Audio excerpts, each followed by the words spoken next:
Good morning, everyone. It is a lovely, lovely day today. Oh, baby, I woke up this morning in like a dream world. Sometimes that happens. Sometimes I have a really, really wild dream. I had a dream about the future last night. Future is a very interesting prospect. I do like to think about the future. When I was a kid, this just came to mind. When I was a kid, I would be sat in front of the Discovery channels, and I had Sky. Don't know if anyone can relate. I had Sky. Was one of those people. Didn't have Sky Plus HD. I had Sky. For anyone who's not familiar with what Sky is, it's like kind of I don't know if they're still around, used to be like a TV provider in the UK, and it was like thousands of channels, or just basically 1,000 channels. There weren't thousands of channels, but 99% of those channels were fucking trash. Trash is an American word, so if you American people can relate to that. I also went to an American school, so I've kind of been everywhere. Not in America, it was like an international school with a very American tinge on everything. But coming back to dreams, was I talking about dreams? Sometimes when I try to recall something, it's like it's just not there. You know, when you try to do things in life, it just doesn't work out. But when you just go with the flow, it does seem to work out in some weird way. And on some level, part of my mind, I'm like frustrated that I can't remember what I just fucking started talking about. Sky, that was it. I used to watch the Discovery programs on Sky. And I used to watch like a couple programs called like Brink, which is about like the future. I used to watch this guy called Michio Kaku. He's like a theoretical physicist. And I used to find it very, very entertaining. I used to literally only think about the future. I think maybe because I felt so kind of bored of my current situation at that time. I lived on like a farm in the middle of nowhere, or a small holding in the middle of nowhere. I didn't have any friends nearby. Didn't really click with anyone at school. It was a bit of a cliquey school. It was a private school, and a lot of the people kind of only associated with like the wealthy people associated with the wealthy people. But there are a couple of people there who weren't there because they're wealthy, but their parents were like putting all of their money into sending their kids to private school. And I was kind of, I guess, in that bracket.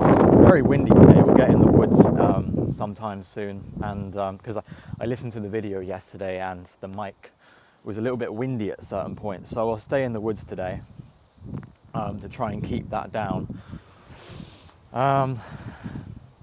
But yeah, I'm not going to go on about that. I wanted to talk about the future, really. The future is a very, very interesting, fascinating subject to me, because we kind of have this comfortable sense of reality right now, this feeling of like, well, everything is just, humming along.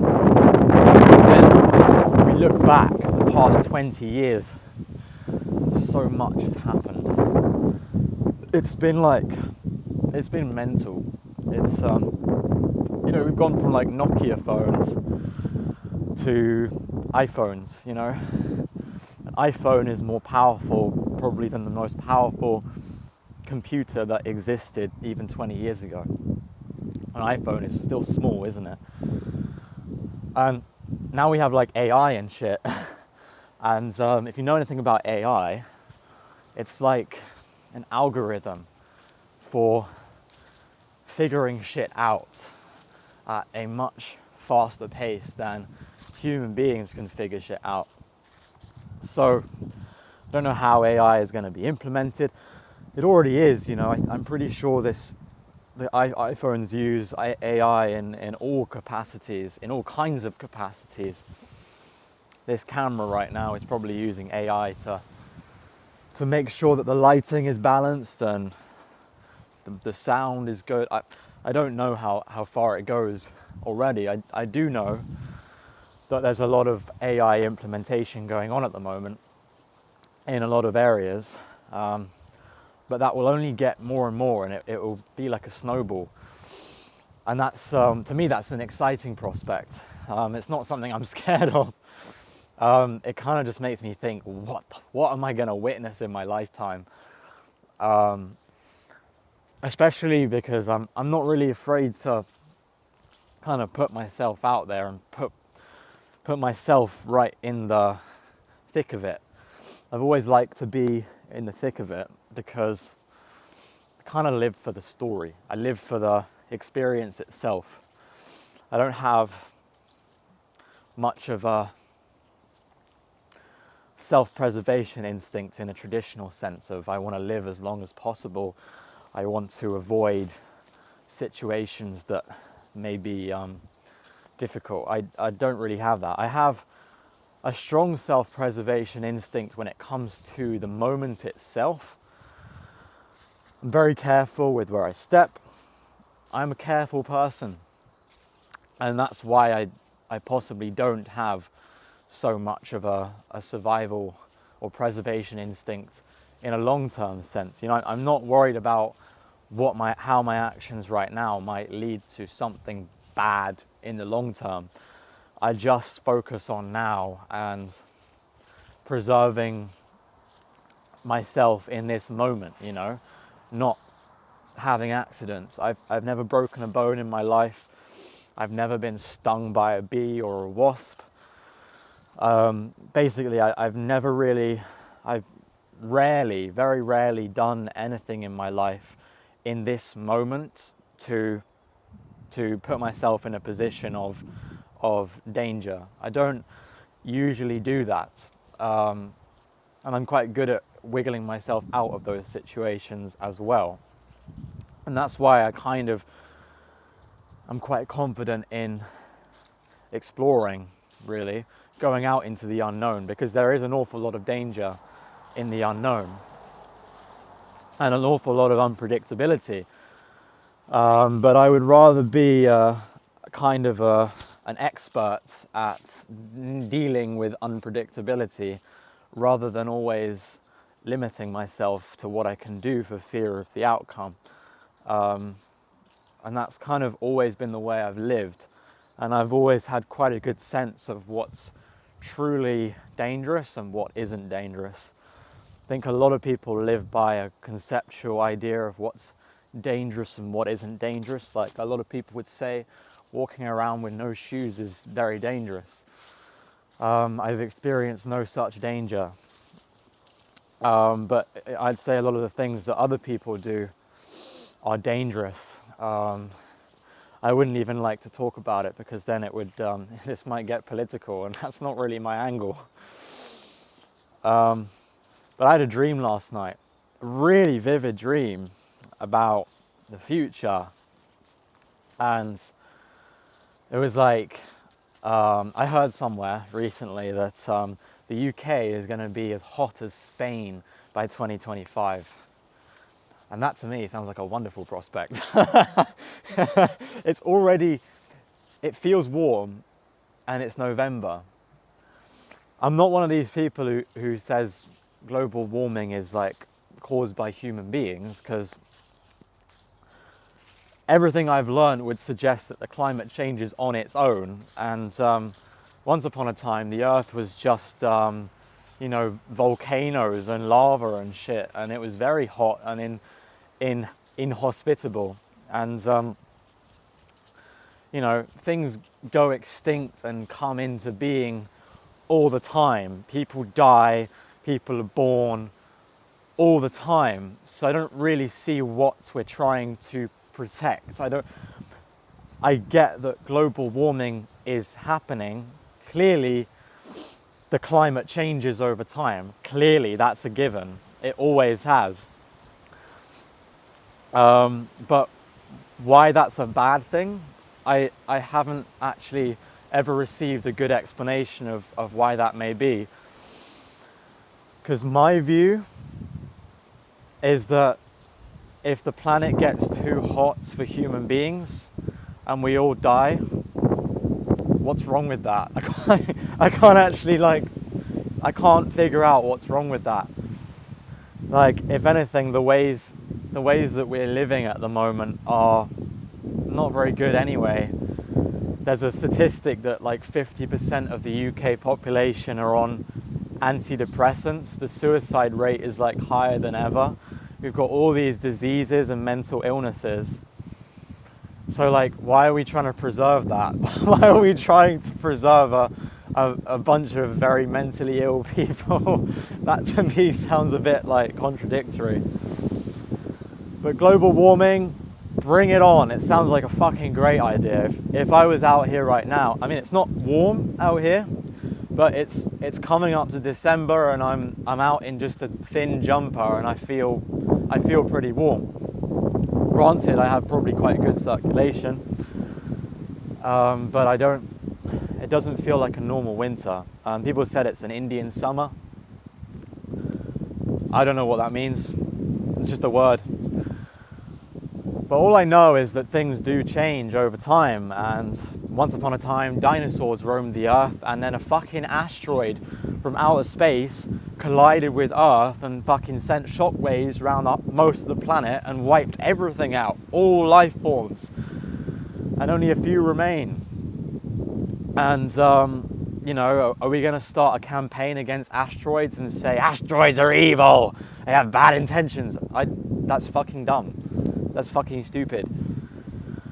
You know, there are all sorts of like scientific facts you can go into about why a lot of this shit is just, a lot of the shit people come out with is bullshit, basically. But here's another spin on it. Here's my take on everything. The truth is something I was writing in my journal last night. The truth is usually pretty cold, hard, and has no angle, no agenda, and is not very pretty. I don't live as a truth seeker. I used to be very hung up on, we've got to find the truth of everything.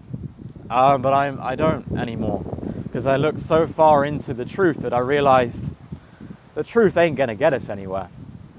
The truth is not really the stuff of human life. Delusion is a gift from God. The ability to live in your own bubble, the ability to see your narrow perspective is a gift. It's not a fault, it's not a bug. It's an absolute gift. Because without it, we'd all be going pretty insane. Because the truth is pretty ugly most of the time. The truth is not what people want to hear. And it's why there's so much bullshit around, because people are hung up on trying to spread the truth, but what they don't realize is the truth is something different altogether. And we will never ever grasp the real truth. We might come close, we might understand certain truths about our nature, about what is right now. You know, if you take a moment to pause right now, I can feel stuff, but there's not much else. You know, I've got this experience, but there ain't much else to it. And it's beautiful because it leaves a big gap, and that gap is where human beings create stuff. It's like a movie that has many unanswered questions in it. It leaves room for interpretation, and that's my kind of movie. If we could truly figure it out, I'd not be a happy bunny. I've seen shit in my life. I've really seen shit. You know, I paid a lot of attention. I've done psychedelics. I've spoken to many people. I've had many friendships. I've been in many friend groups. I've been in many countries. And all I can tell you is that everyone's living in their own delusion. And I witnessed all of this because when you move around a lot and when you experience all the different angles of life, you realize that no one's got it wrong. That's just how it is. It's just the creative essence of this reality that everyone is different. Everyone has different interpretations. Everyone's talking about different things in different languages, eating different food, combining different flavors. And that's what it's all about. It's not about you're right and I'm wrong. That is nowhere near the truth. It's just another delusion. But because I saw so many angles, I've been friends with so many different kinds of people and had so many different kinds of experiences. At the end of it, I thought, bloody hell, I need to I don't want to live in this world at all because everyone's bloody delusional. And then I went through a lot of pain and suffering and mental illness. And I've come out the other side, and all I've got to say is that the truth is not what we're looking for. The truth is not it. What we're looking for is this. We're looking for this moment right now. We're looking for that space, that freedom to create, to express, to be ourselves, to feel, to think, to communicate. That's what we're really looking for. And that's not the truth. That couldn't be further from the truth. But it is there, you know. It's available to us. This wonderful feature of this reality is always available to us. And that is that we're allowed to go overboard. There are no guide rails. There's no piste. I love the expression going off piste. When I was a kid, and I grew up in a middle class kind of family. We went skiing. We had skiing holidays, and I always loved the idea of going off piste. On a ski slope, you've got the blue runs, the green runs, the red runs, and the black runs. Blue and green are like easy. Red is a little bit harder. And black is like you've got to be confident about what you're doing. But then there's something else altogether. And that's going off piste. That's going where people don't go. That's going to the places where people say you'll come unstuck if you go there. I always loved that idea. I love that idea of going off piste, going where others think that you might come unstuck, because ultimately what I'm doing on behalf of humanity is creating more room to create. I'm saying to people, look, although this is off piste, doesn't mean that we can't figure out a new piste within the off-piste. I mean, how do you think the red runs and the black runs and the green runs and the blue runs exist in the first place? People went up the mountains and they went off-piste. There were no pistes once upon a time. There was only us. There was only this infinite realm and us. And over time, we've created all these pistes to give us a sense of, okay, this is it. This is the right way to go. This is what many have done before me and it's worked out and they've had a good time and whatnot. But at the moment in the world, the peace are becoming a little bit boring, as it were. The peace are becoming a bit overused, you know. Everyone's going down the blue runs and the green runs. You know, people don't even go down red runs and the black runs so much anymore, let alone going off-piste. And it's really important. If we want to continue evolving, moving with the changing times, then we must be prepared to go off-piste. Or at least get ourselves comfortable with the red runs and the black runs, and then we can move on to going off-piste.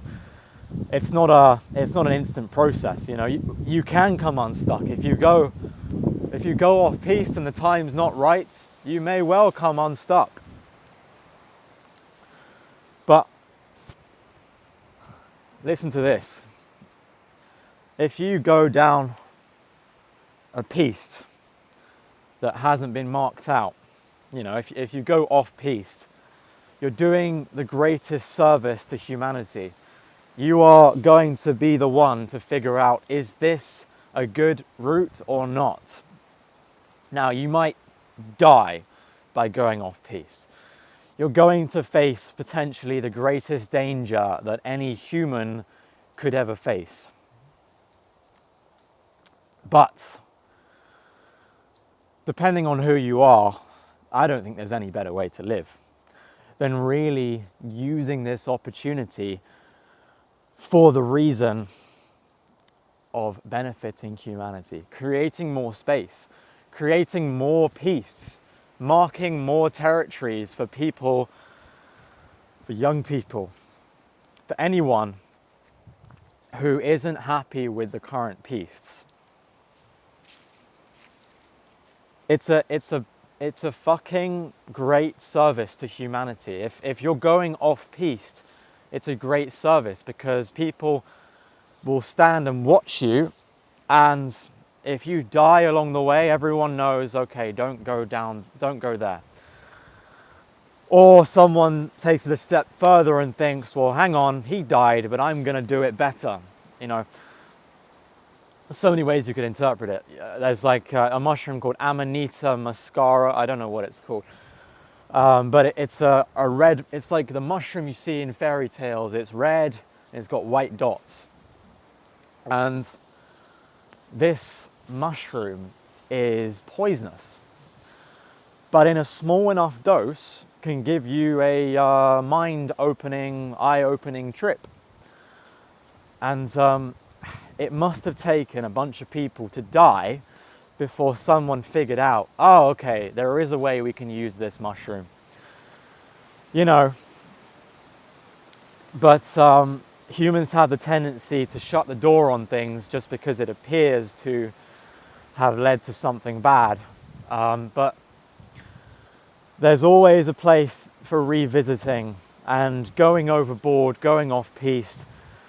I'll tell you what, last night it was like 9:30 and me and Roseanne said, or Roseanne was hungry, and I said, should we get fish and chips? Should we go to the fish and chip shop?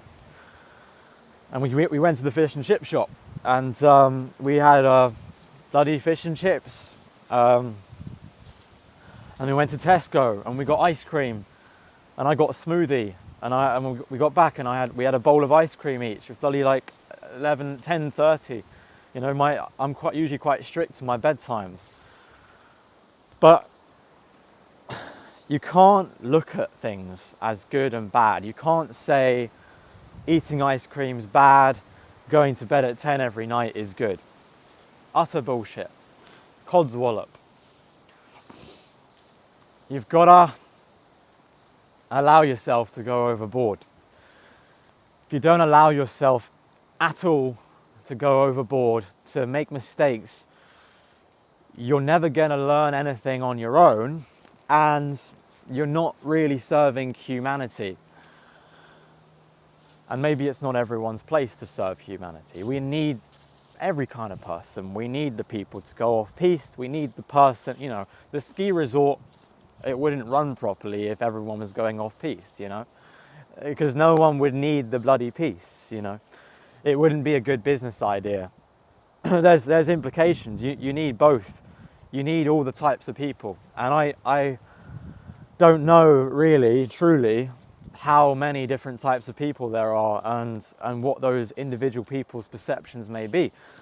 My biggest passion right now is figuring that out, is trying to understand all the different perceptions of reality, and it really is possible to gain a better understanding of each other, and that we're not all the same. We're all different. We're all entirely different, but we're similar. We can understand each other through very advanced technology that we will never ever grasp. We might do. Maybe the power of AI might help us to grasp what we are, and etc., and maybe going so far deep into the truth and trying to uncover what really is going on, we may well have a global realization that the truth is not where it's at. That actually the thing that keeps us going in this reality is the theatre, is the drama, all of that, the whole mix, the flavors, all the flavors in this big blender that's constantly whizzing it all up. And that, to me, is a life worth living. If there's only one flavor, what's the point in putting it in a blender? I get bored of drinking like carrot juice every day. But if someone came along and said, try putting an orange in there too, then that might make things a little bit more interesting. Then I might say, well, you know what, I could do this every day. Or maybe I might have carrot juice and orange juice on different days. I might have carrot juice on Monday, orange juice on Tuesday, and then Wednesday, I might just leave my options entirely open. I might let the universe decide what I have. So you can see where I'm going with this. There's no joy. There's no nothing in trying to put everything in a box and saying this is this, that's that, and always staying on piste and always being true to what you think you are and all these things. Because the truth is very slippery, as we know. What we consider to be the truth is extremely slippery. Once upon a time, not so long ago, a startlingly short time ago, if you were a healer, in the sense that you go into the woods and you find herbs and you combine herbs and you help sick people even without any formal qualification, you would have been labeled as a witch and burned at the stake. And that was the truth back then. You are a witch who should be burned alive if you try to help people, if you try to heal fellow human beings. And there are countless stories of this. Mass delusion, where everyone thinks they are living in the truth. This is this, that's that. And it only ends in terrible things that everyone can justify because we're all in it. We're all delusional. And it's great. This feature of humanity is great. It wouldn't be worthwhile to be here without that feature of humanity. But if we could appreciate the feature for what it is and stop getting such crazy notions about the truth and what is and what isn't, and who is right and who is wrong, we could go into this feature even further. We could truly embrace the fact that the truth is neither graspable nor desirable, really.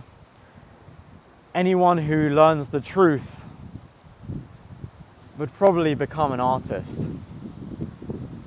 because that's something that's very enjoyable. It's very enjoyable to create art. It's life is enjoyment. Life is a trip. It's not all good. It's not. It's nothing of the sort. There's no binary kind of concept that would sum up reality. It's not like that. I've had ice cream on some days where it tastes good, and ice cream on other days where it tastes bad. I've had coffee on some days where it tastes amazing, coffee on other days where it tastes bad and I get a headache and I don't just... You can eat the same food every day and it's still a different experience. You can meet the same friend every day for your whole life and it's always going to be different.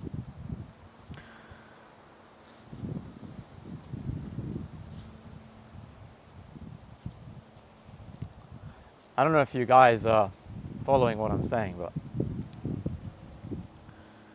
as long as you're enjoying it, as long as I'm providing some kind of light entertainment, some kind of relief, because it's ever so easy to beat yourself up over not doing this and doing that, but in reality it's a horrible place to be when you think this is right and this is wrong, because we all make mistakes.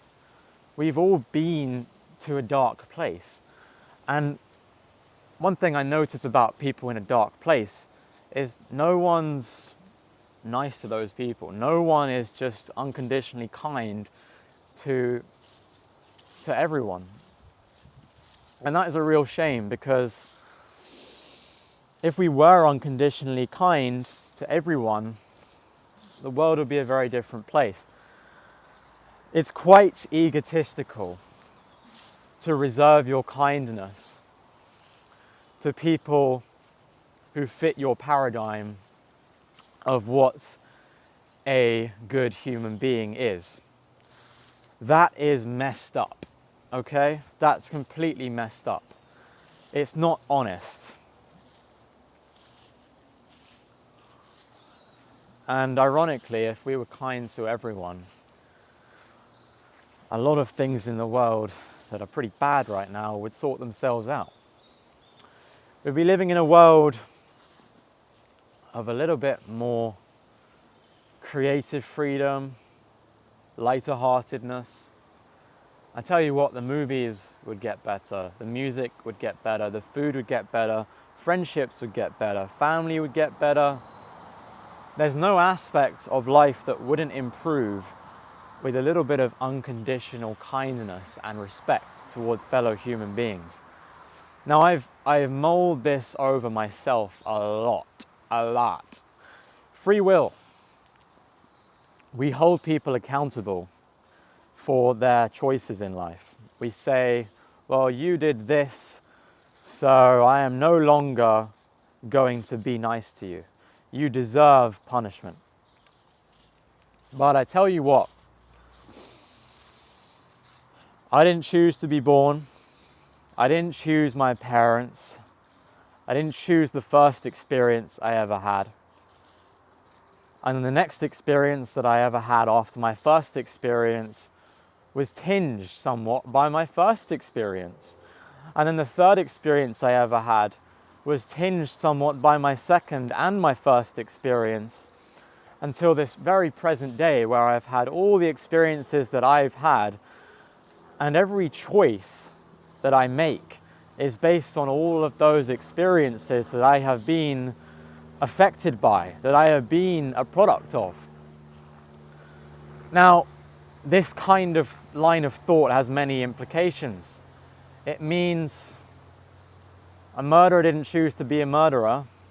A rapist didn't choose to be a rapist in the traditional sense.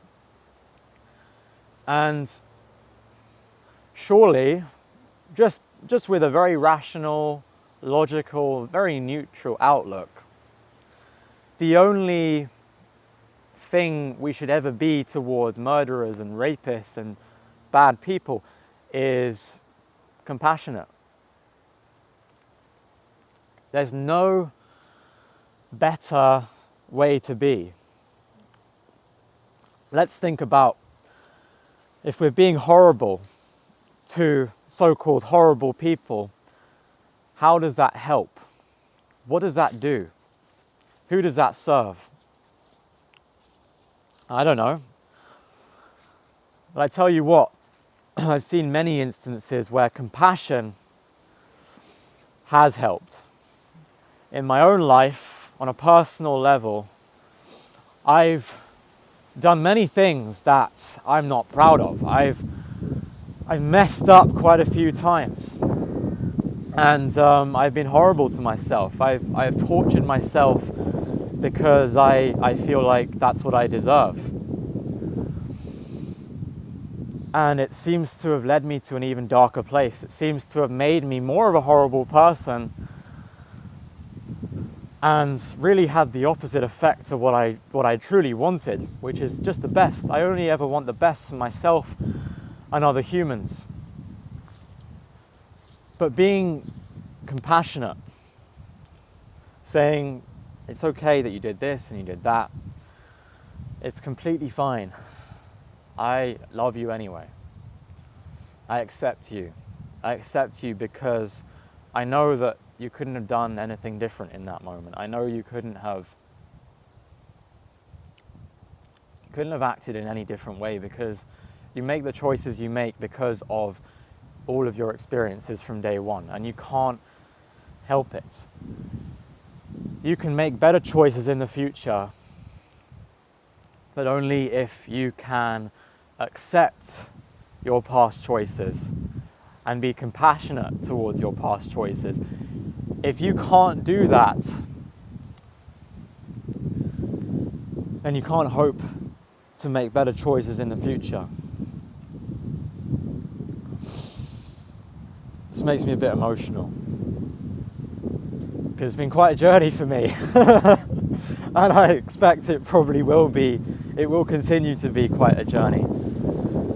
But we're all in this together, and I'm letting you know that I really, really do care about you, as I care about myself, as I care about the child that is within me. We all appear to be adults and like we know what we're doing and we've got it all figured out, but we're all children underneath. We're all confused. We all have emotions. We all have down days. We've all fucked up. We've all made bad choices. And it's truly not our fault. It truly is not. Look at the past generation. Look at the time that we've just come out of. We've had the Victorian era. We've had so many generations of suppression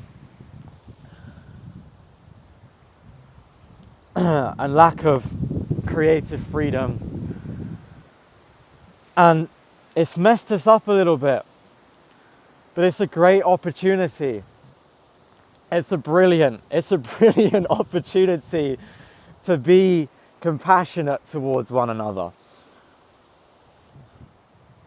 It's the best thing that could have ever happened, because when you go so low, when things get so dark, you can't ever go back there.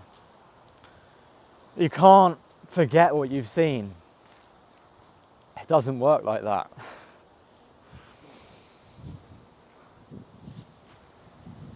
And that's why it's good to visit these places. It's good to hear people out. It's good to be kind to people who have done bad things. Because you're showing them your light. You're showing people that there is another realm out there. And often these bad people, these people who have done terrible things, they're surrounded by people who have also done bad things, and they can't get out of it. They're living in a bubble themselves, just like we're all living in our bubbles of righteousness. They're living in a similar kind of bubble. And no one's willing to jump between realms, to just be fucking nice, to just go up to someone and say, how you doing? You know? How you feeling? What's up? What's good? What's the news? You know, what are your plans for today? What have you been up to? No one, or no one I know, barely anyone I know, will bring themselves to do that because they say they've got better things to be getting on with. They think what they're doing is more important than addressing what's hard to address. But little do they know, if we can face the ugliness of this reality, if we can really go deep, then we'll come out the other side in a wonderful, wonderful place. We'll be living in a world of a lot of great things. Doesn't mean there won't be a contrast. Of course there will be. Of course there will be. But it's in different ways. We don't have to have war as the contrast. We don't have to have world wars and nuclear weapons and all this shit. We don't have to have any of that as the balance. That's a balance because of the rest of the world. That is the balance currently, and that's the truth. That's closer to the truth. And we sit in our homes watching the news of all these people doing terrible things, and we say, what a horrible person, this country is terrible, and people should, change overnight. But I urge you to look at yourself. Is it possible to change overnight? No. Doesn't matter what it is you're going through, it ain't possible. It simply is not. Hiya.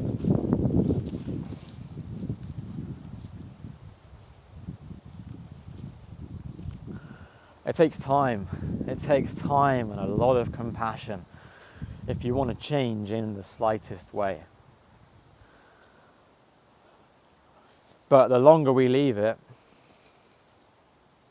the longer we don't look at the ugliness or what we deem to be ugly, the worse it will get. And maybe it needs to get much, much worse before it can get better. Maybe we need to go right down to the pits of hell before people realize there's something very simple we can all do. And I don't think I need to say what it is, because I think I've said it enough. But I will say it again, and it's compassion, unconditional compassion. It's very simple, but very sometimes difficult to muster up at the times when it's most needed. Like in an argument with anyone, it's quite difficult to get down from your high horse and say, and just stop for a second, just pause and say, sorry, I was getting worked up for no reason at all. Let's have a civil conversation about this. Having a civil conversation is always going to be a better route to go down, right? If we can come to an agreement, it's better than two people walking away feeling justified in their actions, but neither of which can agree on any thing at all. That's a bad outcome. That's how wars are created. And we've had enough war since the beginning of time to want to go back there again. But whether you like it or not, wars are started by humans, and they're simple actions. Just as compassion is a simple action, it's just as easy to become angry and walk the other way in your righteousness and let everyone else get on with it. But we're getting to 45 minutes, and I like to keep these videos at 45 minutes because it feels like a good amount of time. But I'll leave you with this. Don't dwell on the negatives. Look at what is positive in your own life. Look at all the things and do all the things that make you feel whole, that make you feel positive. And then when you encounter these situations where things are a little bit uncomfortable, you'll have a little bit of that positive energy to put into the mix, to calm the waters. That's what the world needs right now.